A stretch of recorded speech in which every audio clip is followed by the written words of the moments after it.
We're back again speaking with Lori Berger, Executive Vice President of EBMC, the Eugene Berger Management Corporation, as it's affectionately known to its customers. And we're talking again about homeowners associations. First of all, good morning, Lori, and how are you? Good morning, Carl. I'm doing great, thanks.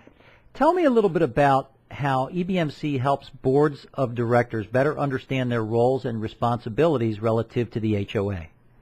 You know, I think one of the things that we do is we help enhance the board's effectiveness as they serve in their role as a board of director. You know, many times individuals come to the board of directors with a myriad of skills, you know, whether they are in an auditor, or maybe they are a housewife, maybe they're a landscaper, and many different fields. So what we want to do is try to enhance their role as a board member.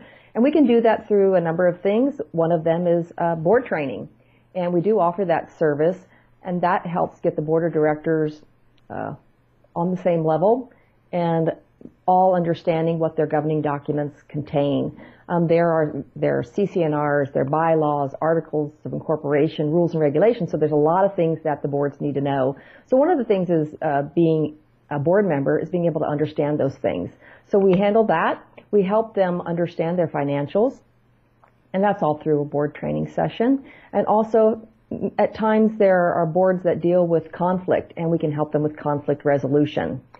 Another thing that we do is we help pass on to this board of directors EBMC's best policies and practices. So being in business for 40 years, we have a plethora of tools and talents at our discretion that we can use to help enhance the board experience. And we bring those to the table whenever needed to help train a board of directors.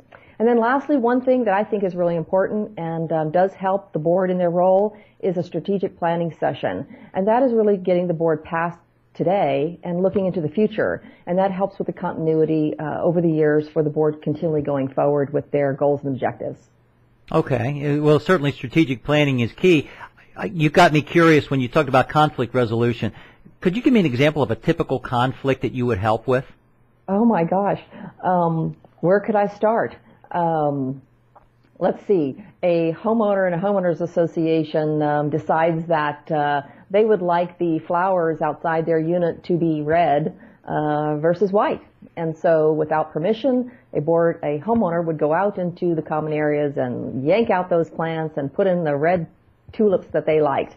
And oftentimes that is not acceptable to the board of directors, and we need to deal with that. And it can create some real hostile environments for the board to deal with, and also for the homeowner. And so we want to be able to train them how to deal with those situations and get through them smoothly and get the homeowner happy and to go along with the different boards' rules and regulations. And sometimes that's very challenging. In that example that you gave, maybe the part of your training to the board is so they can train incoming tenants on the rules and regulations that they're agreeing to in advance, and maybe selling the benefit of it, the fact that it's a hands-off. They don't have to change the tulips. We're going to have a beautiful flower garden anyway. That's correct. Okay. Yes, that's exactly right. Well, that's been informative, and it certainly looks like EBMC helps prepare boards of directors of homeowners associations as an added value service that you provide. And I'm sure we're going to be talking again, but I'm learning more and more about just the HOA aspect of this whole thing. Yeah, we'd welcome any board of director to give us a call, and we'd love to be able to talk to them about the services that we offer. And a lot of times it's not only the management services, we do consulting as well. So a lot of times we can be hired to come in and do board training or do a strategic planning, and we welcome that whenever the opportunity arises. Very good. Thank you very much, and I look forward to our next chat. You're welcome. Thank you.